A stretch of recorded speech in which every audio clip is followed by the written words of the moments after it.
Masih ada yang jomblo pada saat ini? Banyak. Aduh, hari gini masih jomblo. Tapi dengan walaupun belum memiliki keluarga, ketika kita dipercaya oleh pimpinan sebagai jaksa anak, sebagai hakim anak, sebagai penyidik anak, kita tidak lepas bahwa apa yang kita tangani perkara tersebut, ya kita jadikan itu anak kita. Bagaimana saudara akan tuntut dia nantinya masuk ke dalam penjara, dia harus berpisah dengan keluarganya. Kita bayangkan, mungkin adik kita mungkin ada umur sekian, pisah sama mamanya. Apabila sisi-sisi itu saudara sudah tanamkan di dalam hatinya, hati kita sebagai aparat penegak hukum yang punya kewenangan menangani perkara anak, sudah saudara pertimbangkan cara kelangsungan hidup, aku masukkan ke dalam penjara dia nanti, apa yang terjadi di dalam itu?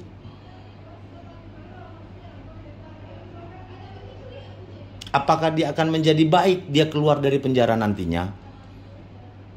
Dan saya harapkan para jaksa, khusus para jaksa, baik pegang perkara anak, pegang perkara dewasa, saudara harus pernah melihat ke rutan, ke LP.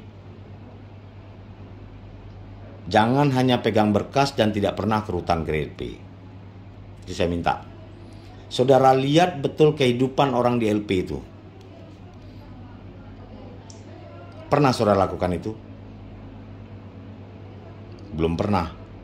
Taunya tahap 2 kirim rutan.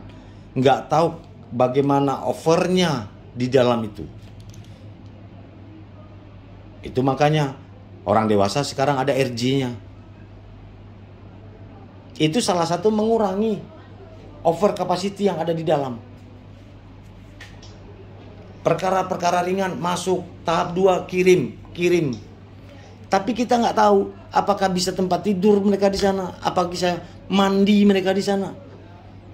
Itu tanggungan negara.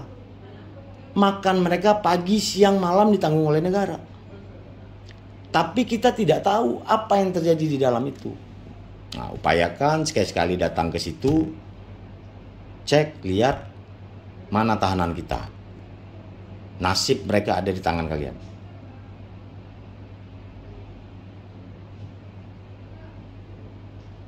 Sangat banyak jaksa yang mungkin belum lihat keadaan di dalam itu. Tapi kalau saudara sudah melihat, saudara akan mempertimbangkan, yakin saudara ini tidak akan kabur. Ada si penjamin, ada apa, laporkan ke Kasipidum, laporkan ke Kajari. Pak, izin Pak, ini mungkin tidak kita tahan. Tanpa ada embel-embel yang lain ya. Tapi betul-betul murni, pure saudara melakukan, mempertimbangkan sisi kemanusiaan. Karena di dalam itu Pak, ini kayak gini, dia sakit gula, dia sakit ini, mati ini di dalam nanti itu Pak.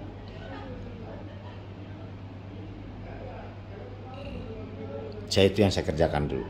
Harus tahu saya bagaimana rutannya Tanjung Pinang itu. Di mana rutannya tempat saya tugas. Di Riau seperti itu. Oh ini pidana korupsi, ini yang terjadi. Kalau perlu kita lihat blok itu. Kita antarkan. Jadi ini pasal 62 mengatur pengadilan wajib memberikan petikan. Nah, ini khusus para hakim. Pengadilan wajib memberikan petikan putusan pada hari putusan diucapkan kepada anak atau avokat. Jadi perkara anak ini setiap tahapan harus didampingi. Setiap tahapan harus didampingi oleh advokat, oleh pengacara. Apabila pengacaranya belum ada tahap 2, jangan diterima dulu tahap 2-nya. Sampai ada pengacara. Walaupun pengacara penunjukan. Begitu juga hakim di pengadilan pas buka sidang tidak ada pengacaranya, carikan dulu pengacaranya. Atau memberikan bantuan hukum lainnya pembimbing PK Bapas dan penuntut umum. Pengadilan wajib memberikan salinan putusan paling lama 5 hari sejak putusan diucapkan kepada anak atau avokat atau pemberi bantuan hukum.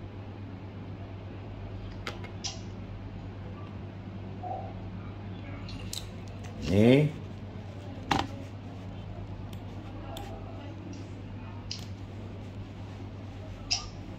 proses pelaksanaan putusan hakim. Ini proses yang apa? Hakim menjatuhkan pidana,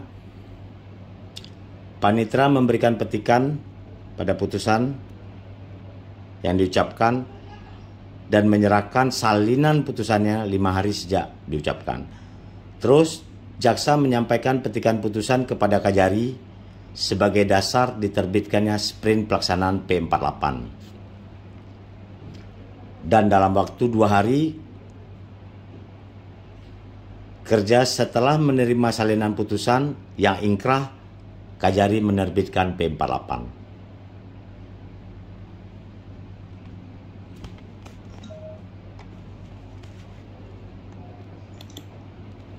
Terus jaksa melaksanakan putusan dengan membuat berita acara BA17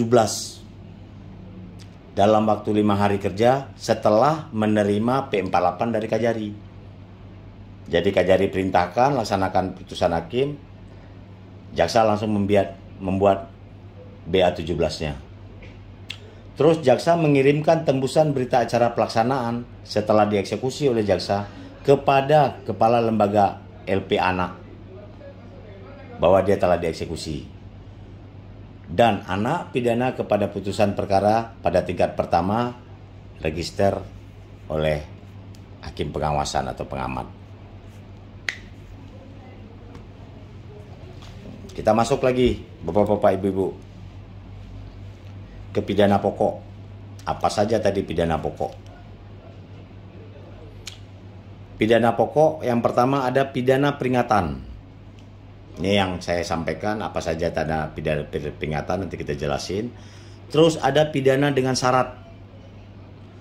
Pidana dengan syarat, jaksa melakukan pidana tuntutannya pidana syarat, hakim memutusnya, ada 3 syarat.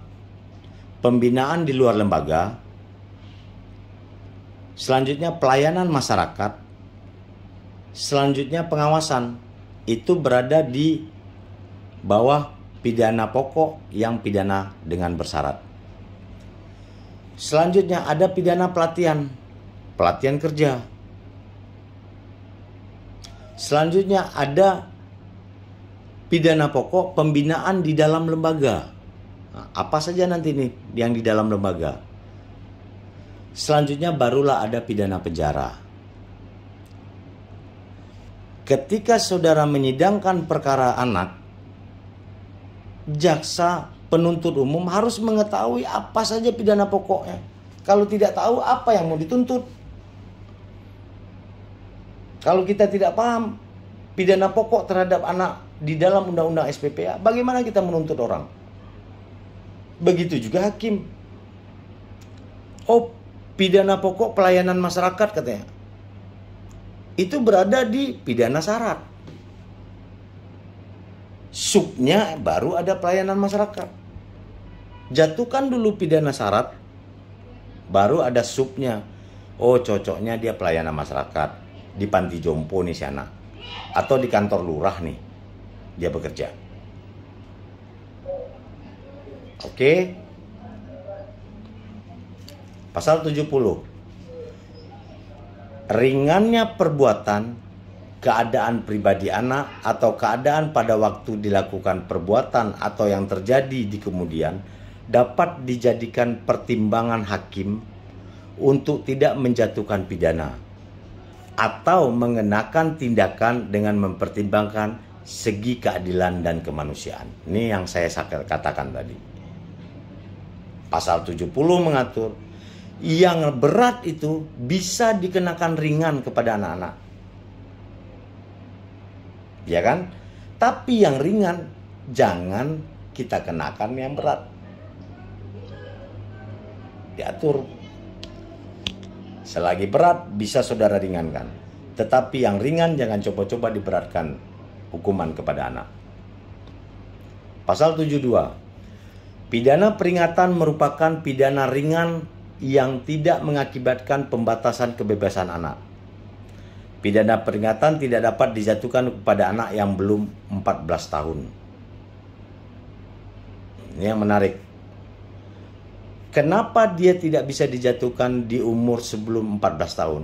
Karena umur anak yang 12 tahun sampai 14 tahun kan hanya dapat dikenakan terhadap tindakan. Dia tidak bisa dikenakan hukuman pidana pokok. Hanya tindakan.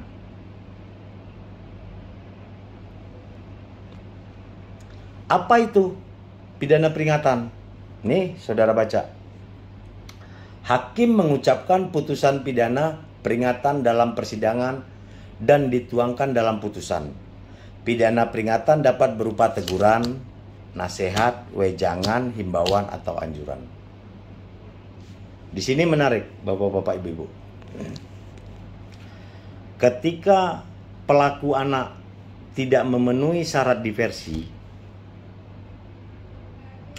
orang tuanya karena tidak paham berpikir, waduh Pak, berarti anak saya tidak bisa didiversi atau telah pernah mengulangi pidana atau ancamannya di atas 7 tahun. Dia harus kumulatif. Salah satu syarat terpenuhi tidak bisa didiversi. Dia berpikir, waduh, berarti di BAP Pak, anak saya, diperiksa saya sih, masuk penjara anak saya. Logikanya masyarakat awam karena tidak pahamnya undang-undang SPPA, ketika anaknya masuk ke dalam proses peradilan, yang saya ceritakan pembelajaran kemarin di gambaran umum, mereka sudah terbentuk bahwa anak saya akan masuk penjara.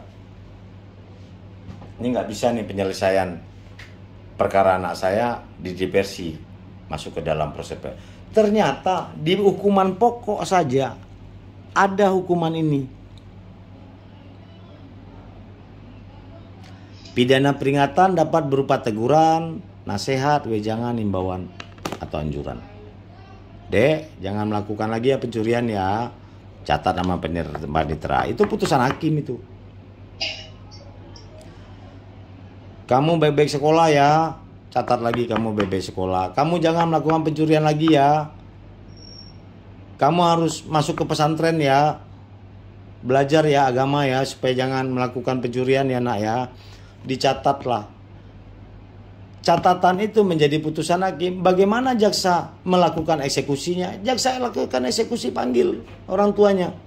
Bu, kata hakim kemarin, anak ini baik-baik sekolahnya, jangan melakukan pencurian lagi.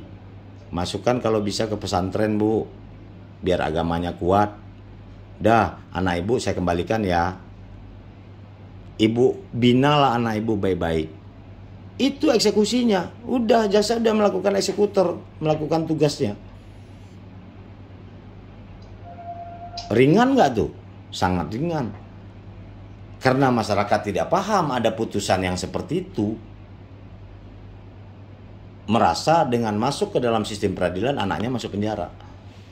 Kita rubah mindset aparat penegak hukum dengan adanya undang-undang ini. Jangan berpikir untuk perkara anak masukkan ke penjara lagi, nggak ada itu. Ini yang saya katakan tadi. Apa yang dilakukan oleh jaksa dalam eksekutornya? Dalam hal putusan hakim peringatan telah memperoleh kekuatan hukum tetap, putusan dilakukan jaksa dengan cara membacakan peringatan dari putusan pengadilan kepada anak yang didampingi oleh pembimbing kemasyarakatan, advokat, atau pemberi bantuan hukum lainnya dengan orang lain. Selanjutnya, dilaksanakan berdasarkan ketentuan pelaksanaan putusan yang diatur oleh SPPA.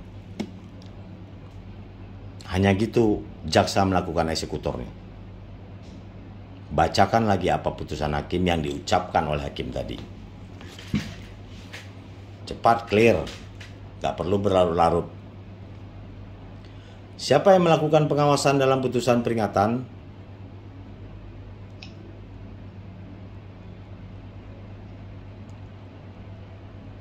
Pembimbing kemasyarakatan selama 30 hari, kemasyarakatan, hakim, pengamat, pengawas, dan pengamat menerima laporan dari PK Bapas atau hasil pengawasan yang telah dilakukan selama 30 hari.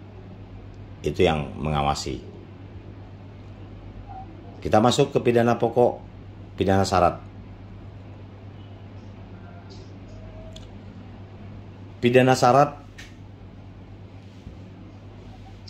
Pidana dengan syarat dapat dijatuhi oleh hakim dalam hal pidana penjara yang dijatuhkan paling lama 2 tahun.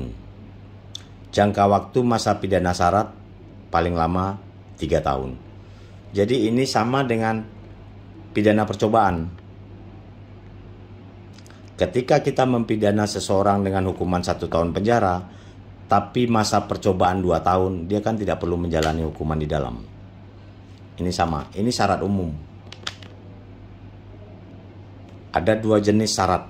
Syarat umum dan syarat khusus di dalam undang-undang ini. Apa saja syarat umumnya? Anak tidak akan melakukan tindak pidana lagi selama menjalani masa pidana syarat. Itulah yang seperti masa percobaan. Nah, mungkin adik-adik jaksa pernah menuntut masa percobaan. Harus lebih tinggi pada masa yang harus dijalani.